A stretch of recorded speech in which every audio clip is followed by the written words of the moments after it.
What's up, everybody? Welcome back to the channel, Zahnomics Gaming. Today we are talking about the Grandmaster Nightfall Arms Dealer Strike. We'll be going over some techniques for you guys to actually complete this. Now, first and foremost, I am using an arc-based subclass, and you can use pretty much whatever you want. You can use any character that you want. This strike is very easy to complete, but it does have some technicalities to it. You do have to play smart, so to speak. But other than that, you can pretty much use anything that you want in this strike, and that's one of my favorite things that I actually like about this strike. So I am using the arc-based subclass just so I could complete my Conqueror title, and I am using Hung Jury, the adept role with rapid hit and kinetic tremors, and I'm also taking advantage of Ariana's Vow. I am using Liar's Handshake just because here or there I do get a few melees in, but it's very situational. Now, first and foremost, I will have a dim link below of the loadout that I'm actually using, but like I said, you guys, you can pretty much use whatever you want in this strike. We did not have any healing support subclasses or anything like that, no wells, no bubbles, and we were able to complete it just fine. Now, one thing I also want to mention is every video that I have made in regards to Grandmaster Nightfalls, I have done as a LFG. So I just want to reiterate that it is possible to actually complete these Grandmaster Nightfalls. Anybody can do it. You just gotta be patient and have some form of consistency. You kind of just gotta prepare yourself, say, hey, I'm gonna be doing this Nightfall this week, and I'm gonna keep trying until I get it. And if you do, you'll actually complete it as well. Now, this strike actually has been reworked, so it is changed up a little bit. It's not quite the same as it used to be, but it's definitely not difficult at all. First and foremost, when you spawn in, you are going to have one anti-buried champion. That's the same as it always has been. And then once you come in this room over here that we are currently at, you will have a Thresher that I highly recommend you take out first because it will shoot its missiles at you, and it's a quick way to die. From there, you will have Kaido's reinforcements, pretty much holding down the area, and you can kind of pick your way through your enemies, and that's really all you have to do. There's really no concrete efficient way on how to complete this area. There's plenty of cover along this back wall here. There's plenty of little tanks and crates that you can hide behind and actually peek a lot of cover, and that's one of the best things about doing this strike is there's tons of cover inside of this strike as a whole. Now, after you complete this room, you will actually have to jump to the next area. You'll go through that little sky jump, that's what I call them, and it will send you to the next area. You will not pick up the fuel cell from here and go into the normal area like we used to.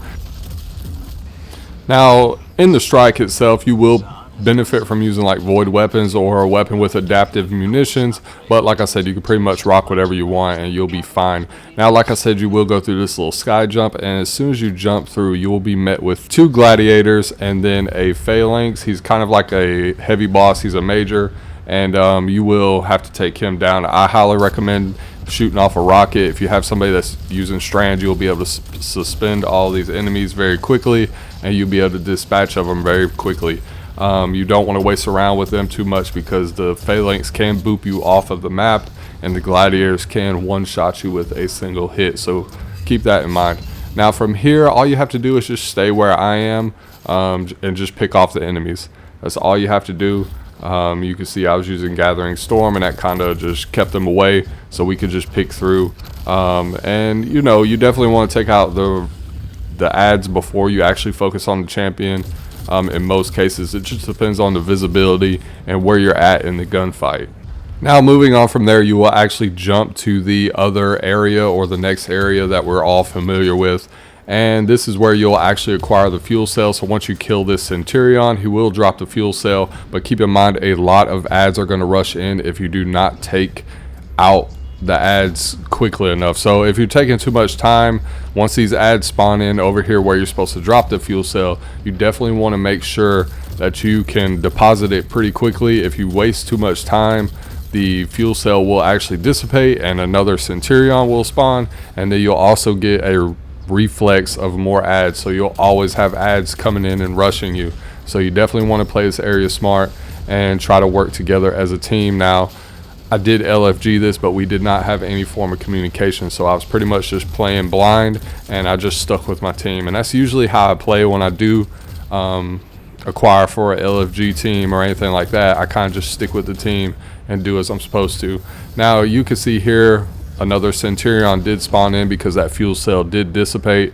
And from here, you know, this was my first time doing this strike. I didn't even do it on normal before I even attempted this. I was like, you know what, I'm gonna attempt it.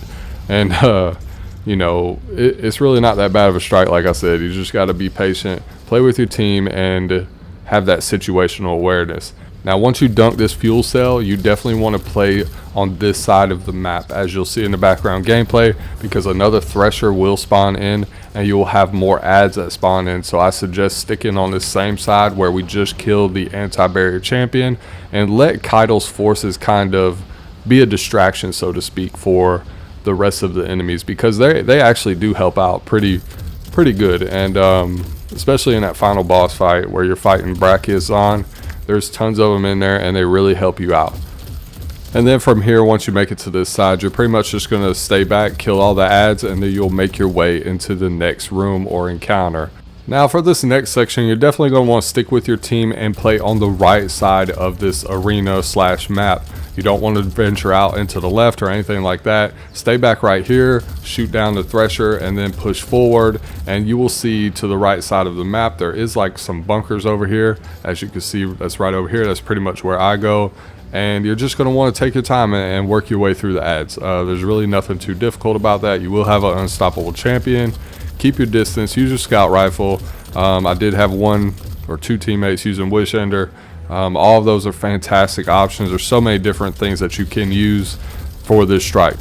From here, after you kill all the adds, you will have another major that will spawn in, and he will have a fuel cell upon kill. So after you kill him, you will deposit that fuel cell and you will actually free Kaido's forces, and then you'll be able to move on from there. And like I said, once you free Kaido's forces, definitely just stay back and kind of let them be a distraction for you and your team to actually dispatch the rest of the enemies in this area, and then you will do just fine.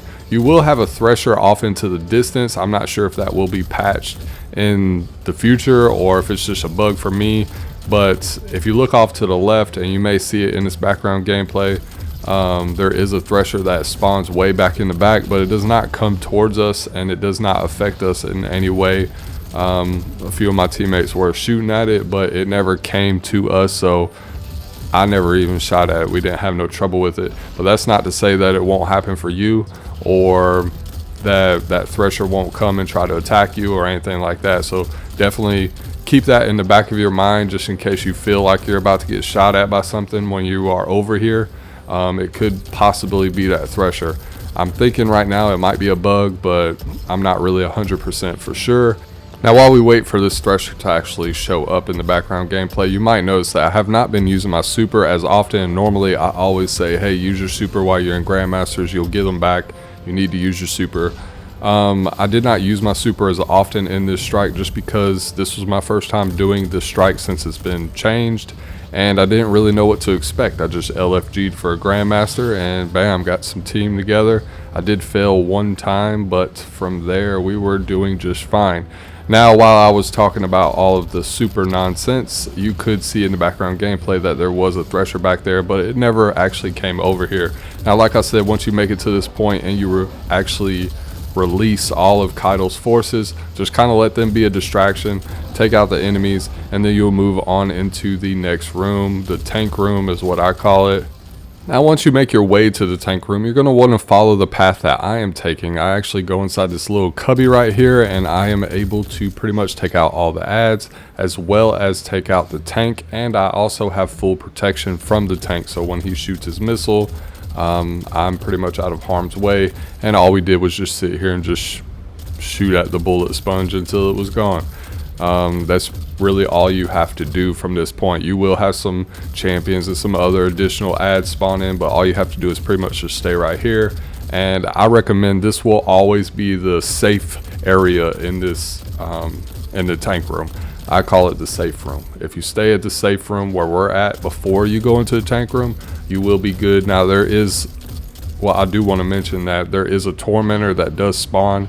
Instead of an additional tank, there will be a tormentor instead, and he can be a pain to actually kill.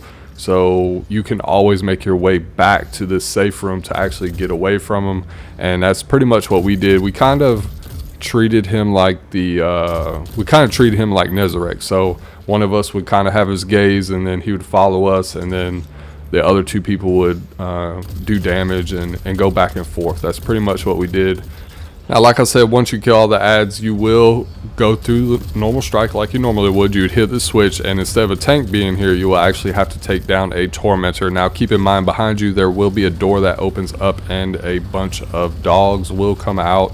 So definitely keep track of that, especially since you don't have radar. So you definitely want to be careful. Now, I am using a rocket launcher just because of the surge. You do get that 25% bonus, so keep that in mind as well. But you definitely have to be careful with a rocket launcher because you can kill yourself. And I want to reiterate again that you can use anything in this strike. It's not that bad at all. And you can see here on the bottom that we do have 14 revives, so we're pretty efficient with what we got going on. And you can see us here in the background. We did kind of split up just to get the tormentor off of us. So you do have some options here, especially with how big the arena is. You can actually run away from him, so he's not really difficult at all compared to other strikes or other missions or challenges that you have to do where a tormentor is involved because of how big this arena actually is. And just as a reminder, you can use any subclass that you want, any character that you want. There are a lot of options. You could definitely go with Void for the hunter and do invis and all that and not have to worry about the tormentor. You'll be able to hide from them. But with how big and how much room in general that this strike has and all of its encounters, you definitely have much more flexibility with when it comes to actual loadouts. And I'm not using anything special at all. Like I said, I am using Hung Jury and then just Ariana's Vow, and then I'm also pairing that with Liar's Handshake just because I may get a punch here or there and I'm able to proc that jolt. But the main reason why I'm using Arc is because I needed to complete a Grandmaster with an Arc subclass, and what better strike to do than Arms Dealer. I feel like Arms Dealer is actually one of the easiest Grandmasters. I feel like it's even easier than Hyper Net Current. Now from here you will follow the normal end of the strike, and as you do go through those doors in the last room, there will not be any dogs that actually spawn in. Now from here, once you come into this final room with Bracus Zahn, you just want to work with your teammates and actually just knock out the ads. If you do jump up here on the ledge, no enemies will actually spawn out of the doors to the right. I didn't realize that at first, but after running this strike a couple times, I did notice it. And like I said, all you have to do is just pretty much just stick with your teammates, and you'll be able to knock out this area fairly quickly. It should only take a minute or two. And the doors that I was talking about are right over here to the right.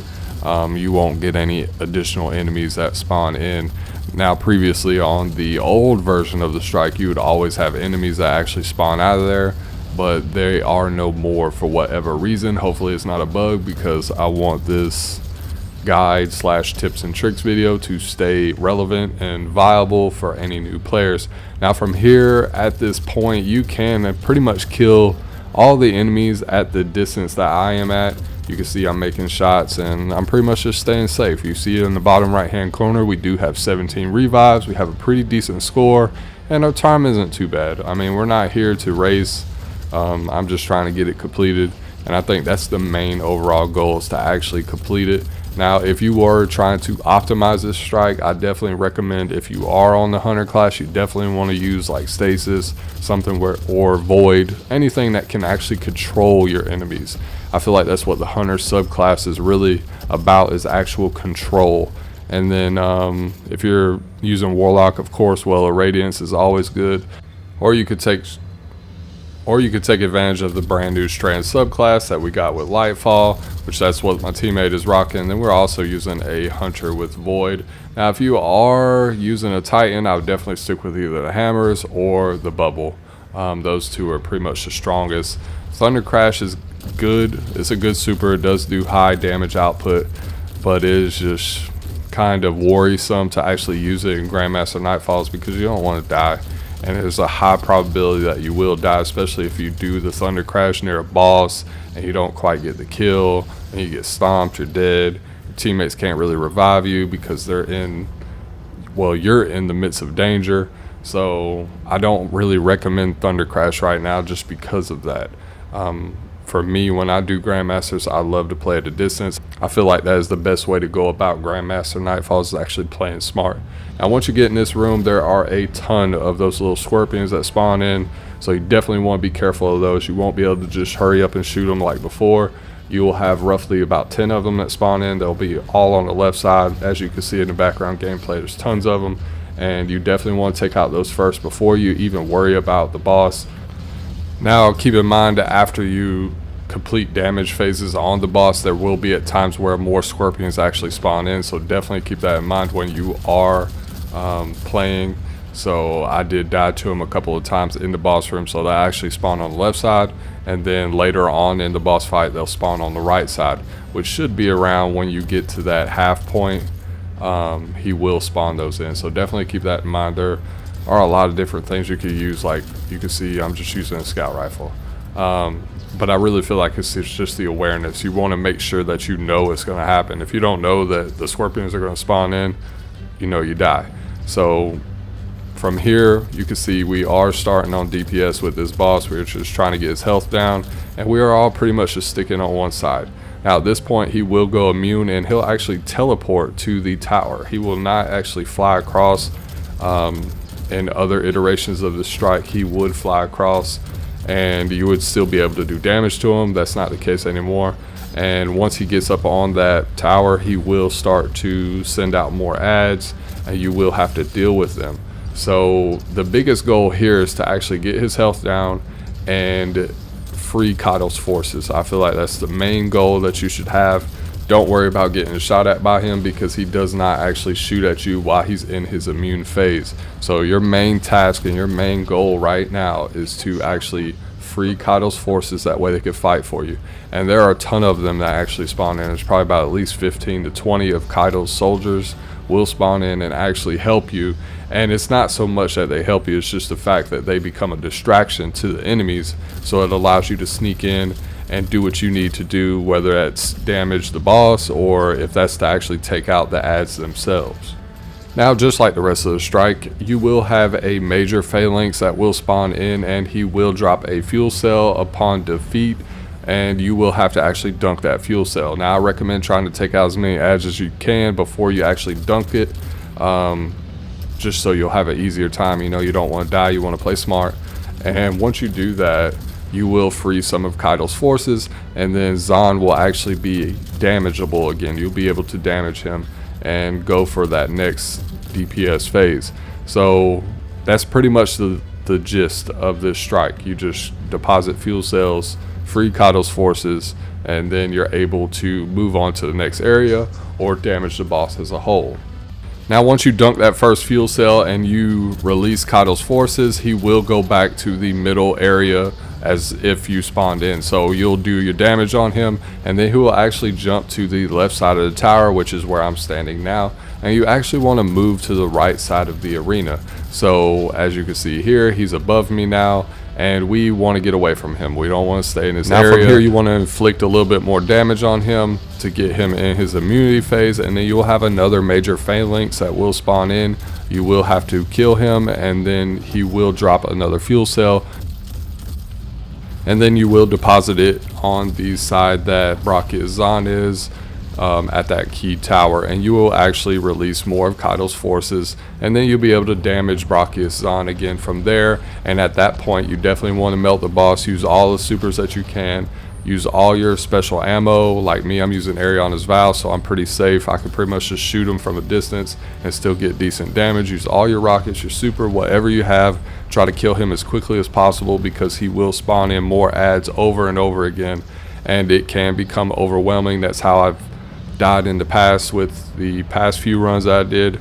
And then also too, I want you to keep in the back of your mind that you will have another Thresher spawn in once you get to this point of the strike. So definitely keep that in mind. Before you even go to the right side, I would definitely take care of that Thresher and then move on from there. And like I said, once you deposit that fuel cell from this Centurion, you definitely want to try to melt Bracus Zahn as quickly as possible, and that will guarantee you your success. Now definitely for this part of the fight, Invis Hunter is definitely good to have. I will say it's not necessary, you don't need it, but it does give you an advantage, a very big advantage, especially here. But like I said, the arena is very big. There's lots of cover, there's a lot of things you could do, but in that hindsight, there is a lot of key points to where enemies can actually sneak up on you. So you definitely want to remain vigilant and pay attention to what you are doing at all times in this final room. Nothing's worse than making it this far and then your whole team wiping, and then you have to start all over again. So definitely just pay attention to what you're doing, and you will be able to complete this strike. Now, as you can see in the background gameplay, Bracus Zahn will jump down in that final phase, and he will start to rush you, and he will spawn in more ads. So you definitely want to take him out as quickly as possible. You see I use my super on him, and then my teammates also use their supers on him as well. I popped off on my special, we melted him very quickly, and then bam, strike's over with, and that's all you have to worry about. If you don't have supers or you take too much time with him, you will be in trouble, and you are at a high risk of actually failing this Grandmaster Nightfall. So definitely just try to melt him as quickly as possible. And like I said, this was like my second run of actually doing this new version of the strike, and I was able to do it. And one of the main reasons why I do these videos especially is because a lot of people believe that you cannot do this without communication or without having a team. I've completed all of the Grandmasters this season thus far with using LFG, without using a mic or anything. So it's definitely doable. I hope you guys enjoy the video. I hope you guys actually watch below in the description of this video. I will have a dim link for the loadout that I was using, and I will have timestamps below. I know this one's kind of long. The strike is a little longer than I wanted it to be, but like I said, when you're doing the LFG, you know, your main goal is to actually complete it, not actually optimize it as much. I feel like when you do LFG, you kind of have to cover all of your bases, so to speak. So just in case there's a certain player that doesn't quite have everything that they need to actually complete it, I like to have that covered. Now, if you enjoy this content, don't forget to like the video, and also consider subscribing to my channel. I will have more videos out in the future, as well as I try to post 3 to 4 times a week, so definitely be on the lookout for those. I thank you all for coming and watching, and as always, I will see you all in the next video.